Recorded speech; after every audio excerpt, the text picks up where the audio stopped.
ವೇದಿಕೆಯಲ್ಲಿ ಆಸೀನರಾಗಿರ್ತಕ್ಕಂಥ ನನ್ನ ಸನ್ಮಿತ್ರ ಶ್ರೀ ಬಸವನಗೌಡ ಪಾಟೀಲ್ ಯತ್ನಾಳ್ರವರೇ ಹಾಗೂ ಆಗಮಿಸಿರ್ತಕ್ಕಂಥ ಎಲ್ಲ ಬಂಧುಗಳು,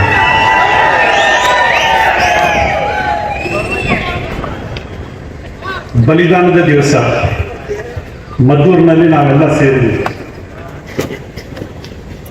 ಭಗತ್ ಸಿಂಗ್, ಸುಖದೇವ್, ರಾಜ್ಗುರು ಇವರ ಬಲಿದಾನ ಅದನ್ನು ಸ್ಮರಣೆ ಮಾಡ್ಕೊಳ್ಳಿಕ್ಕೋಸ್ಕರ ನಾವಿಲ್ಲಿ ಸೇರಿದ್ವಿ. ಇಂತಹ ಅಸಂಖ್ಯಾತ ಸ್ವಾತಂತ್ರ್ಯ ಯೋಧರು ಈ ತಾಯಿ ಭಾರತೀಯ ಆರಾಧನೆಗೋಸ್ಕರ ಸಮರ್ಪಣೆಗೊಂಡರು. ಎಲ್ಲೋ ಕೆಲವೊಂದು ಹೆಸರುಗಳು ಮಾತ್ರ ನಮಗೆ ನೆನಪಿದೆ, ಬಾಕಿ ಉಳಿದೆಲ್ಲ ಹೆಸರುಗಳು ನಮ್ಮ ನೆನಪಿನಾಳದಲ್ಲಿ ಕೊಚ್ಚಿ ಹೋಗುತ್ತಿದೆ.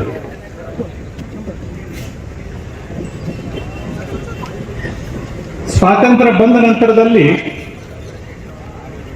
ಸ್ವಾತಂತ್ರ್ಯದ ಹೋರಾಟ ಯಾರು ಮಾಡಿದ್ರು, ಯಾರು ಲೀಡರ್ಗಳು, ಇದ್ರ ಬಗ್ಗೆ ಸುಳ್ಳನ್ನ ಮಾತ್ರ ಅರೆದು ನಮ್ಮ ತಲೆಯಲ್ಲಿ ತುಂಬಿದ್ರು. ಚಾಚಾ ಮತ್ತು ತಾತ ಎರಡು ಮಂದಿ ಮಾತ್ರ ಬಿಟ್ಟರೆ ಮತ್ತೆ ಮೂರನೇವ್ರ ಹೆಸರೇ ಯಾರ ತಲೆಗೂ ಹೋಗಿಲ್ಲ. ಉಪವಾಸ ಕುತ್ಕೊಂಡಿದ್ರಿಂದ ಬಂದಿದ್ದಲ್ಲ ಕಣ್ರಿ, ಹೃದಯದ ಬಿಸಿ ರಕ್ತವನ್ನ ಈ ಮಣ್ಣಿಗೋಸ್ಕರ ಸಮರ್ಪಣೆ ಮಾಡಿರ್ತಕ್ಕಂಥ ಸಾವಿರ ಸಾವಿರ ಯೋಧರ ಆ ತ್ಯಾಗ ಬಲಿದಾನದ ಪ್ರತಿಫಲ ನಮ್ಮ ಸ್ವಾತಂತ್ರ್ಯ. ಪುಕ್ಕೋಟೆ ಕುತ್ಕೊಂಡಿದ್ರಿಂದ, ಉಪವಾಸ ಸತ್ಯಾಗ್ರಹ ಕುತ್ಕೊಂಡಿದ್ರಿಂದ ಎಲ್ಲೂ ನಮ್ಗೆ ಸ್ವಾತಂತ್ರ್ಯ ಸಿಗಲಿಲ್ಲ. ಇತಿಹಾಸದಲ್ಲಿ ಇಷ್ಟು ಸುಳ್ಳನ ಅರೆದು ನಮ್ಮ ತಲೆಯಲ್ಲಿ ತುಂಬಿದ್ರು. ಬ್ರಿಟಿಷರು ಸ್ವಾತಂತ್ರ್ಯವನ್ನ ಕೊಟ್ಟು ಹೋದ್ರು, ಅವ್ರ ಜಾಗದಲ್ಲಿ ಅವ್ರ ಅಪ್ಪ ಇದ್ರೂ ಕೊಡಬೇಕಿತ್ತು. ಆ ರೀತಿಯ ಹೋರಾಟ ಈ ನೆಲದಲ್ಲಿ ನಡೆದಿತ್ತು. ಬ್ರಿಟಿಷರಿಗೆ ಅನ್ಸಿತ್ತು ತಾವು ಹೆಚ್ಚು ದಿವಸ ಇಲ್ಲಿ ಬದುಕೋದಿಲ್ಲ ಅಂತ. ಇದೇ ರೀತಿಯ ದಮನ ದಬ್ಬಾಳಿಕೆ ಈ ಭಾರತದ ನೆಲದಲ್ಲಿ ನಡೆಯೋದಿಲ್ಲ ಅನ್ನುವಂಥದ್ದು ಅವರಿಗೂ ಗೊತ್ತಿತ್ತು. ಬಿಟ್ಟು ಹೋಗ್ಲಿಕ್ಕೆ ಒಂದು ಕಾರಣ ಬೇಕಿತ್ತು. ಯಾವ್ದ್ಯಾವುದೋ ಕಾರಣವನ್ನ ಕೊಟ್ಟರು, ಒಟ್ಟಾರೆ ನಾವು ಕೊಟ್ಟಿದ್ದೀವಿ ಅಂತ ಮಾಡಿ ಸಂಪೂರ್ಣ ಅಖಂಡ ಭಾರತವನ್ನ ತುಂಡು ಮಾಡಿ ನಮ್ಮ ಕೈನಲ್ಲಿ ಕೊಟ್ಟು ಹೋದ್ರು. ಅವರು ಕೊಟ್ಟು ಹೋಗಿದ್ದು ಅನ್ನೋದಕ್ಕಿಂತ ನಾವು ಕಿತ್ಕೊಂಡಿದ್ವಿ. ಈ ದೇಶದಲ್ಲಿ ರಸ್ತೆಗಳಲ್ಲಿ ತಮ್ಮ ಓಡಾಡ್ಲಿಕ್ಕೆ ಬಿಡೋದಿಲ್ಲ ಜನ ಅಂತ ಅನ್ಸ್ಬಿಟ್ಟಿತ್ತು.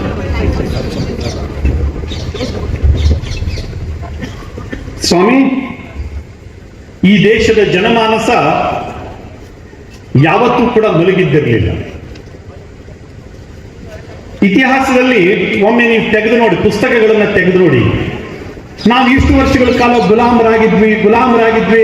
ನಮ್ಮದು ಗುಲಾಮಿ ರಕ್ತ ಅಲ್ಲ ಕಂಡ್ರಿ, ಗುಲಾಮಿ ಇತಿಹಾಸ ನಮ್ದು ಅಲ್ಲೇ ಇಲ್ಲ, ನಮ್ದು ಹೋರಾಟದ ರಕ್ತ.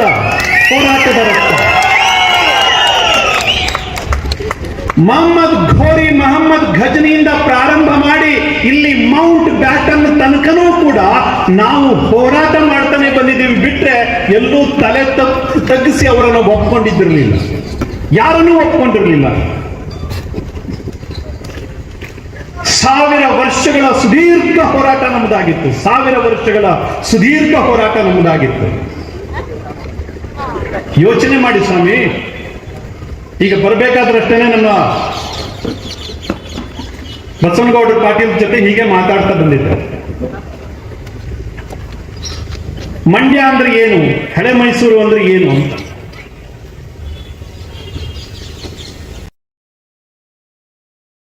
ಹೆಜ್ಜೆ ಇಟ್ಟಿದಾರೋ ಅಲ್ಲೆಲ್ಲ ಅವರು ನವಾಬಗಿರಿ ಮಾಡಿದ್ದಾರೆ. ಮೈಸೂರಿನಲ್ಲಿ ಮಾತ್ರ ಆಗ್ಲಿಕ್ಕೆ ಕೊಟ್ಟಿಲ್ಲ.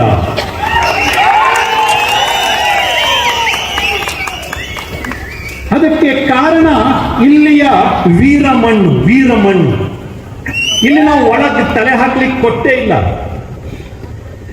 ಎಲ್ಲೆಲ್ಲಿ ಮುಸಲ್ಮಾನರು ಹೋಗಿ ಗದ್ದಿಗೆ ಮೇಲೆ ಕುತ್ಕೊಂಡ್ರು ಅಷ್ಟರ ನಂತರದಲ್ಲಿ ಅವ್ರದೇ ದರ್ಬಾರ ನಡೆದು ಹೋಗಿತ್ತು. ನೋಡಿ, ಎಷ್ಟೋ ಕಡೆಗಳಲ್ಲಿ ನೋಡಿ. ಆದ್ರೆ ಇಲ್ಲಿ ಟಿಪ್ಪುನ ಜೊತೆಗೇನೆ ಅವನ ಸಮಾಧಿಯನ್ನು ಮಾಡಿ ಮುಗಿಸ್ಬಿಟ್ರು. ಅವನ ಮುಂದಿನ ತಲೆಮಾರು ಬರಲಿಕ್ಕೆ ಕೊಟ್ಟಿಲ್ಲ. ಈ ಹೆಮ್ಮೆ ಮೈಸೂರಿನ ಈ ವೀರಮಣ್ಣಿನ ಮಕ್ಕಳಿಗೆ ಸಲ್ಲಬೇಕು. ಬಲವಂತದಿಂದ ಮತಾಂತರ ಕೂಡ ಇಲ್ಲಿ ಮಾಡ್ಲಿಕ್ಕಾಗಲಿಲ್ಲ. ಈ ಇತಿಹಾಸ ನಮಗೆ ಯಾರು ಹೇಳಿದಾರೆ ಕಣ್ರಿ? ಈ ಇತಿಹಾಸವನ್ನ ಯಾರು ನಮಗೆ ಹೇಳಿದ್ದಾರೆ? ಗುಲಾಮರ ಆಡಳಿತ. ನಾವು ಗುಲಾಮರಾಗಿ ಬದುಕಿದ್ವಿ. ಮೊದಲು ಮೊಘಲರು ನಮ್ಮ ದೇಶವನ್ನ ಆಳಿದ್ರು, ನಂತರದಲ್ಲಿ ಬ್ರಿಟಿಷರು ಆಳಿದ್ರು. ಬಿಸಿ ರಕ್ತನು ತಣ್ಣಗಾಗಿ ಹೋಗುತ್ತೆ. ಇವತ್ತಿನ ಈ ಸೋಗಲಾಡಿ ಇತಿಹಾಸಕಾರರು ಬರೆದಿರ್ತಕ್ಕಂಥ ಇತಿಹಾಸವನ್ನ ನೋಡಿದ್ರೆ ನಮ್ಮ ಬಿಸಿ ರಕ್ತನು ತಣ್ಣಗಾಗಿ ಹೋಗುತ್ತೆ. ಹಾಗಿದ್ರೆ ನಮ್ದು ಏನ್ ಇರ್ಲಿಲ್ವಾ? ಪರಂಪರೆಯ ಅರಿವಿದ್ದವರು ಈ ಮಾತನ್ನು ಹೇಳೋದಿಲ್ಲ. ಪ್ರತಿ ವರ್ಷದ ವಿಜಯದಶಮಿಗೆ ನಾವು ನಮ್ಮ ಗಡಿಯನ್ನ ದಾಟಿ ದಂಡಯಾತ್ರೆಯನ್ನ ಕೈಗೆತ್ತಿಕೊಳ್ಳಲೇಬೇಕು. ಇದು ನಮ್ಮ ಸಂಪ್ರದಾಯ ಆಗಿತ್ತು. ಅದು ಯುದ್ಧ ಅಂತ ಅನಿಸ್ತಿರ್ಲಿಲ್ಲ. ಬದಲಾಗಿ ನಮ್ಮ ಆ ವಿಜಯದಶಮಿಯ ವೀರ ಘೋಷ ಆಗಿತ್ತು. ಅದಕ್ಕೋಸ್ಕರ ಗಡಿಯನ್ನ ದಾಟಿ ಹೋಗ್ತಿದ್ವಿ. ಇದನ್ನ ಪರಸ್ಪರ ಅಪನಂಬಿಕೆಯ ಯುದ್ಧ ಅಂತ ಕರೆದ್ರೆ ನಿಮ್ಮಂತ ಮೂರ್ಖರು ಮತ್ತೆ ಯಾರು ಇರ್ಲಿಕ್ಕಿಲ್ಲ ಇತಿಹಾಸಕಾರರೇ. ನಮ್ಮದು ಹೋರಾಟದ ಇತಿಹಾಸ. ಅದೆಷ್ಟು ರಕ್ತ ಈ ನೆಲದಲ್ಲಿ ಚೆಲ್ಲಿದೆ ಗೊತ್ತಿದೆಯಾ? ಅದೆಷ್ಟು ಜನ ಈ ದೇಶದ ವೀರಾಧಿ ವೀರರು, ಸಾಮಾನ್ಯರು, ಮಕ್ಕಳು, ಹೆಣ್ಮಕ್ಕಳು ಈ ದೇಶಕ್ಕೋಸ್ಕರ ಬಲಿಯಾದರು ಅಂತ ಇತಿಹಾಸವನ್ನು ನಾವೇನಾದ್ರೂ ತೆಗೆದು ನೋಡಿದ್ರೆ ಕಣ್ಣಲ್ಲಿ ನೀರು ಬರೋದಿಲ್ಲ ಕಣ್ರಿ, ಕಣ್ಣಲ್ಲಿ ರಕ್ತ ಬರಬೇಕು. ಅಂಥ ಒಂದು ದುರ್ದಮ್ಯ ಇತಿಹಾಸ ನಮ್ದು, ದುರ್ದಮ್ಯ ಇತಿಹಾಸ. ಆದ್ರೆ ನಮ್ಗೆ ಹೇಳ್ಕೊಟ್ಟಿದ್ದೇ ಬೇರೆ.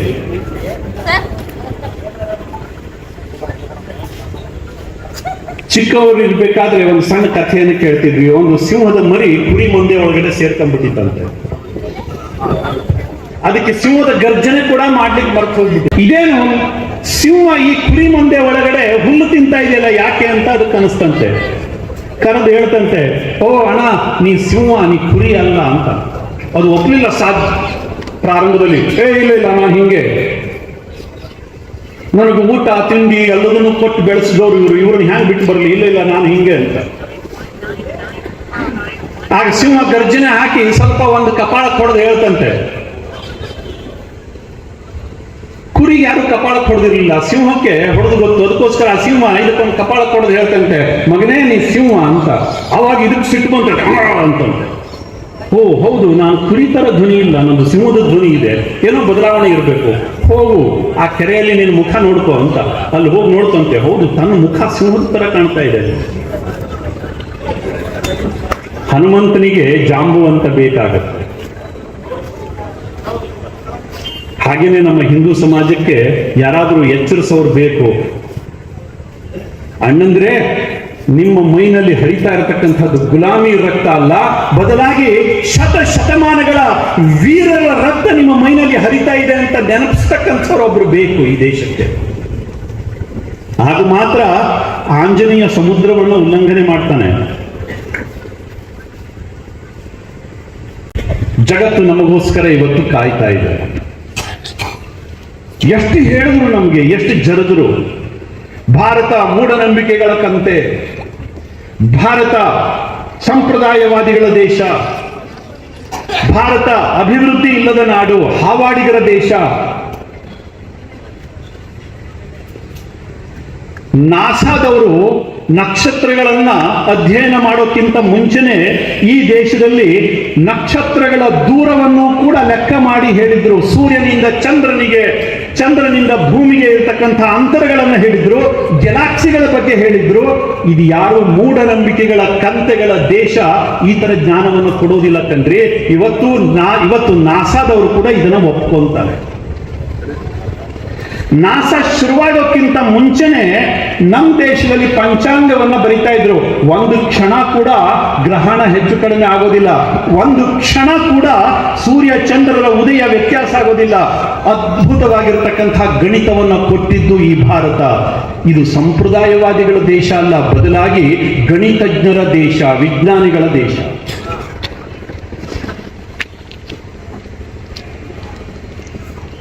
ವಿಮಾನವನ್ನು ಹಾರಿಸಿದ್ರು, ಇತಿಹಾಸದಲ್ಲಿ ಓದೋದು ರೈಟ್ ಬ್ರದರ್ಸ್ ಅವರು ವಿಮಾನವನ್ನ ಹಾರಿಸಿದ್ರು ಅಂತ. ಆದ್ರೆ ಇದೇ ಕರ್ನಾಟಕದ ಶ್ರೀನಿವಾಸ ಶಾಸ್ತ್ರಿ ಮತ್ತು ಶಿವಕರ ತಾಲ್ಪಡೆ ಮುಂಬಯಿಯ ಚೌಪಾಟಿಯಲ್ಲಿ 1.5 ತಾಸು ವಿಮಾನವನ್ನ ಹಾರಾಟ ನಡೆಸಿದ್ರು, ಸುಮಾರು 10 ವರ್ಷಗಳಿಗಿಂತಲೂ ಮುಂಚೆ. ರೈಟ್ ಸಹೋದರರು ವಿಮಾನವನ್ನ ಹಾರಿಸೋಕ್ಕಿಂತ 10 ವರ್ಷಗಳಿಗಿಂತ ಮುಂಚೆ ಮುಂಬೈನ ಚೌಪಾಟಿ ಬೀಚ್ನಲ್ಲಿ ವಿಮಾನವನ್ನು 1.5 ತಾಸುಗಳ ಕಾಲ ಯಶಸ್ವಿಯಾಗಿ ಹಾರಾಟವನ್ನು ನಡೆಸಿದ್ರು ಶಿವಕರ್ ತಾಲ್ಪಡೆ. ಅಲ್ಲಿರ್ತಕ್ಕಂಥ ಜನ ಭಾರತ ಮಾತಾ ಕಿ ಜೈ ಅಂತ ಕೂಗ್ಲಿಕ್ಕೆ ಶುರು ಮಾಡಿದ್ರು. ಬ್ರಿಟಿಷರು ಗೋಲಿಬಾರ್ ಮಾಡಿದ್ರು. ಆ ಗೋಲಿಬಾರ್ನಲ್ಲಿ ಶಿವಕರ್ ತಾಲ್ಪಡೆ ಅವರ ಹೆಂಡತಿ ಕೂಡ ಸಾವಿಗೀಡಾದ್ರು. ಅದೇ ದುಃಖದಲ್ಲಿ ಶಿವಕರ್ ತಾಲ್ಪಡೆ ಒಂದು ರೀತಿಯ ಮತಿಭ್ರಮಣೆ ಆದಂಗ ಆಯ್ತು. ಅವರು ಬರೆದಿಟ್ಟಿರ್ತಕ್ಕಂಥ ಆ ಒಂದು ಅಧ್ಯಯನ ಪೂರ್ಣ ವರದಿಯನ್ನ ಇವತ್ತೂ ಕೂಡ ನಾವು ಬ್ರಿಟನ್ನಿನ ಲೈಬ್ರರಿಗಳಲ್ಲಿ ನೋಡಬಹುದು. ಭೂಮಿ ದುಂಡಗಿದೆ ಅಂತ, ಭೂಮಿ ಗೋಲಾಕಾರವಾಗಿದೆ ಅಂತ ಗೆಲಿಲಿಯೋ ಹೇಳಲಿಲ್ಲ ಕಣ್ರಿ. ಕಳೆದ ಸಾವಿರ ವರ್ಷಗಳಿಗಿಂತ ಮುಂಚೆನೆ ಭೂಮಿ ದುಂಡಗಾಗಿದೆ. ನವಗ್ರಹಗಳಿದಾವೆ, ನಕ್ಷತ್ರ ಲೋಕಗಳಿದಾವೆ, ಗೆಲಾಕ್ಸಿಗಳಿದಾವೆ. ಋಗ್ವೇದದಲ್ಲಿ ನಾಸದೀಯ ಸೂಕ್ತ ಅಂತ ಬರುತ್ತೆ, ಸೃಷ್ಟಿ ಸೂಕ್ತ ಅಂತ ಬರುತ್ತೆ. ಸೃಷ್ಟಿ ಹೇಗೆ ಪ್ರಾರಂಭಗೊಂಡಿತು ಇದನ್ನ ಅತ್ಯಂತ ವಿಸ್ತೃತವಾಗಿ ಹೇಳ್ತಾರೆ. ಇವತ್ತಿನ ಬಿಗ್ ಬ್ಯಾಂಗ್ ಥಿಯರಿ, ಜಗತ್ತಿನ ಎಲ್ಲಾ ದೇಶಗಳು ಸೇರ್ಕೊಂಡು ಏನು ಬಿಗ್ ಬ್ಯಾಂಗ್ ಥಿಯರಿಯನ್ನ, ಬ್ಲ್ಯಾಕ್ ಹೋಲ್ ಥಿಯರಿಯನ್ನ ಸ್ಟೀಫನ್ ಹಾಕಿನ್ಸ್ ನಂತಹ ವಿಜ್ಞಾನಿಗಳು ಕೂಡ ಬರೆದಿಟ್ಟಿದ್ದಾರೆ. ಅದಕ್ಕಿಂತ ಸಾವಿರ ವರ್ಷಗಳ ಮುಂಚೆ ನಾಸದೀಯ ಸೂಕ್ತಗಳಲ್ಲಿ ಇದನ್ನ ಹೇಳಿದ್ರು ನಮ್ಮ ಜನ.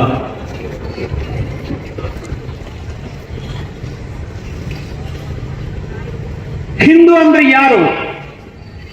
ಯಾರೋ ನಮ್ಮ ದೇಶಕ್ಕೆ ದಾಳಿ ಮಾಡ್ಲಿಕ್ಕೆ ಬಂದಿರತಕ್ಕಂಥವ್ರ ನಾಲಿಗೆ ಹೊರಳಲಿಲ್ಲ, ಅದು ಸಿಂಧು ಹೋಗಿ ಹಿಂದೂ ಆಯ್ತು, ಏನೇನೋ ಕತೆ ಕಟ್ಟಿ ಹೇಳಿದ್ರು. ಯಾರ್ದೋ ನಾಲಿಗೆ ಹೊರಳಲಿಲ್ಲ, ಅವರು ಮಾಡಿರೋ ತಪ್ಪಿಗೆ, ಅವರ ನಾಲಿಗೆ ಮಾಡಿರೋ ತಪ್ಪಿಗೆ ನಾವು ಹಿಂದೂಗಳಾದ್ವಿ ಅಂತ ನಮ್ಮ ತಲೆಯಲ್ಲಿ ಕಟ್ಟಿದ್ರು. ಹೌದ್ ತಾನೇ ಇದು? ಸ್ವಾಮಿ ಹೀನಂ ದೂಷಯತಿ ಇತಿ ಹಿಂದೂ. ಅದಕ್ಕಿಂತಲೂ ಈ ಜಗತ್ತು ಕಣ್ಣು ಬಿಡೋಕ್ಕಿಂತ ಮುಂಚೆನೂ ಕೂಡ ಈ ದೇಶ ಹಿಂದೂ ದೇಶ ಆಗಿತ್ತು. ನಮ್ಮ ಅನೇಕ ಸಾವಿರ ಗ್ರಂಥಗಳು ಅದನ್ನ ಸಾರಿ ಹೇಳುತ್ತವೆ. ಹಿಂದೂ ಅಂದ್ರೆ ಏನು? ಇದೊಂದು ಸಮುದಾಯದ ಹೆಸರಲ್ಲ, ಇದೊಂದು ಜಾತಿ ಹೆಸರಲ್ಲ. ಹೀನಂ ದೂಷಯತಿ ಇತಿ ಹಿಂದೂ. ದೂಷಿಸ್ತಾರೆ ಯಾರು, ಕೆಟ್ಟದ್ದನ್ನ ವಿರೋಧಿಸ್ತಾರೆ ಯಾರು, ದುಷ್ಟತೆಯನ್ನ ವಿರೋಧಿಸ್ತಾರೆ, ಅಂಥವನು ಹಿಂದೂ ಅಂತ ನಮ್ಮ ಸಂಸ್ಕೃತ ಸಾಹಿತ್ಯಗಳಲ್ಲೇ ಹೇಳಿದ್ದಾರೆ. ಇವತ್ತು ಹಿಂದೂ ಅಂತಂದ್ರೆ ಕೆಲವರು ಕಿವಿಗೆ ಬಿಸಿ ಮಾಡಿದ ಸೀಸವನ್ನು ಹೊಯ್ದಂಗಾಗತ್ತೆ. ಇಲ್ಲ, ನಾವು ಜಾತ್ಯಾತೀತರು, ಅಪ್ಪ ಅಮ್ಮನ ಪರಿಚಯ ಇಲ್ಲೇ ಇರ್ತಕ್ಕಂಥವ್ರು ಮಾತ್ರ ಜಾತ್ಯಾತೀತರು ಅಂತ ಹೇಳ್ಕೊಂತಾರೆ. ಮೊದಲು ನಿಮ್ಮ ಎದೆ ಮುಟ್ಕೊಂಡು ನೋಡ್ಕೊಳ್ಳಿ. ಜಾತ್ಯಾತೀತರು ಅಂತ ಹೇಳ್ಕೊಳ್ತಕ್ಕಂಥ ಬುದ್ಧಿಜೀವಿಗಳೇ, ದುರ್ಬುದ್ಧಿಜೀವಿಗಳೇ, ಮೊದಲು ನಿಮ್ಮ ಎದೆ ಮುಟ್ಟಿ ನೋಡ್ಕೊಳ್ಳಿ. ನಿಮಗೂ ಅಪ್ಪ ಅಮ್ಮ ಇದ್ದಾರೆ. ಅಪ್ಪ ಅಮ್ಮ ಇಲ್ಲದೆ ಇದ್ರೆ, ಅಪ್ಪನ ಪರಿಚಯ ಇಲ್ಲದೆ ಇದ್ರೆ ಹೇಳ್ಕೊಳ್ಳಿ ನೀವು ಜಾತ್ಯಾತೀತರು ಅಂತ.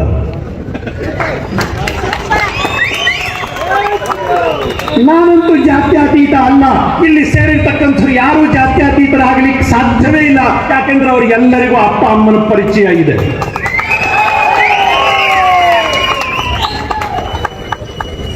ಆದ್ರೆ ನಮ್ಮ ದೇಶದಲ್ಲಿ ನಮ್ಮ ಸುತ್ತಮುತ್ತಲೇ ಕೆಲವು ಮಂದಿ ಇದ್ದಾರೆ, ನಾವು ಜಾತ್ಯಾತೀತರು.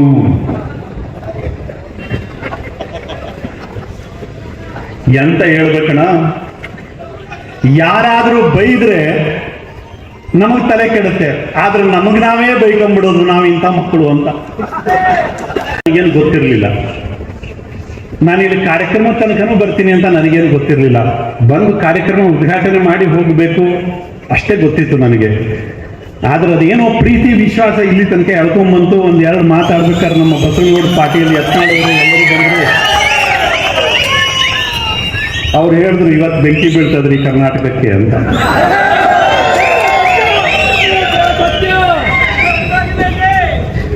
ಯಾರಿಗೆ ಎಲ್ಲಿಗೆ ಬೆಂಕಿ ಬಿದ್ರೇನು ಸ್ವಾಮಿ, ಈ ಸಮಾಜ ಸರಿಯಾಗಿ ಆದ್ರೆ ಸಾಕಷ್ಟೇ. ಯಾರ ಕಡ್ಡಕ್ಕೆ ಬೆಂಕಿ ಬೀಳ್ತದೋ, ಯಾರ ಅಂಡರ್ವ್ಯಾರಿಗೆ ಬೆಂಕಿ ಬೀಳ್ತದೋ ಅಥವಾ ನಾನೇನು ಮಾಡಲಿ.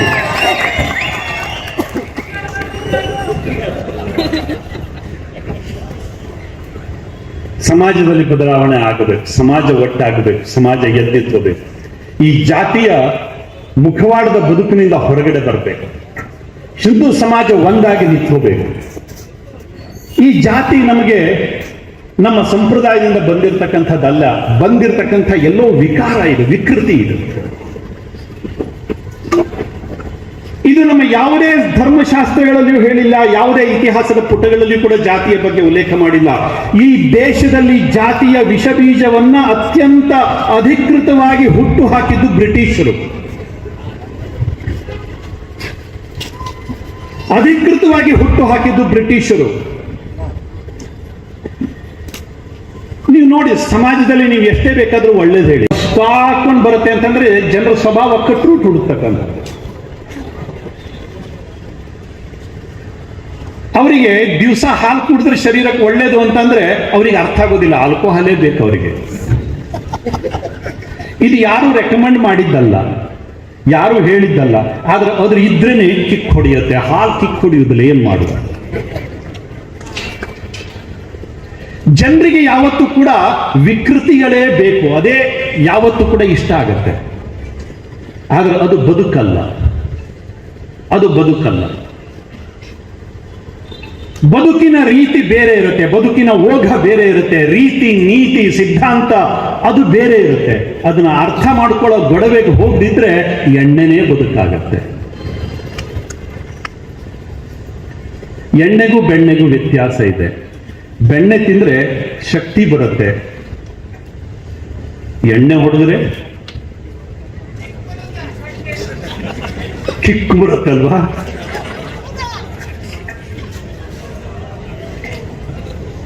ಜನರಿಗೆ ಯಾವತ್ತೂ ಕೂಡ ವಿಕೃತಿ ತುಂಬಾ ಇಷ್ಟ, ಬೇಗ ಆ ದಾರಿಯಲ್ಲಿ ಹೋಗ್ಬಿಡ್ತಾರೆ. ಈ ಜಾತಿಗಳು ಬಂದಿದ್ದು ಹೀಗೇನೆ. ನಮ್ಮ ಧರ್ಮ ಸಂಪ್ರದಾಯ ಇದರ ಹೊರತಾಗಿ ಯಾವ್ಯಾವ ಕೆಲಸ ಮಾಡ್ತಾ ಇದ್ರು ಅಂಥವರೆಲ್ಲರೂ ಒಂದೊಂದು ಜಾತಿ ಆದ. ಏನೆಲ್ಲ ಕೆಲಸ ಮಾಡ್ತಾ ಇದ್ರು ಅಂಥವರೆಲ್ಲರೂ ಒಂದು ಜಾತಿ ಅಂತ ಪರಿಗಣಿಸಲ್ಪಟ್ಟರು. ಎಲ್ಲಿಯೂ ಕೂಡ ನಮ್ಮ ಜಾತಿಯ ಬಗ್ಗೆ ನಮ್ಮ ಧರ್ಮ ಸಂಸ್ಕೃತಿಯಲ್ಲಿ ಹೇಳೇ ಇಲ್ಲ. ಸಮಯ ಇದ್ದಾಗ ಇನ್ನೊಮ್ಮೆ ಅದರ ಬಗ್ಗೆ ಅಧಿಕೃತವಾಗಿ ಅತ್ಯಂತ ವಿಸ್ತೃತವಾಗಿ ನಿಮ್ಮ ಮುಂದುಗಡೆ ವಿಷಯವನ್ನು ಹಂಚ್ಕೊಂತೀನಿ. ಆದ್ರೆ ವೇದಿಕೆಯಲ್ಲಿ ಮಾತಾಡಲಿಕ್ಕೆ ತುಂಬಾ ಜನ ಇದ್ದಾರೆ, ನನಗೂ ಕೂಡ ಸ್ವಲ್ಪ ಮುಂದೆ ಹೋಗಬೇಕಾಗಿದೆ.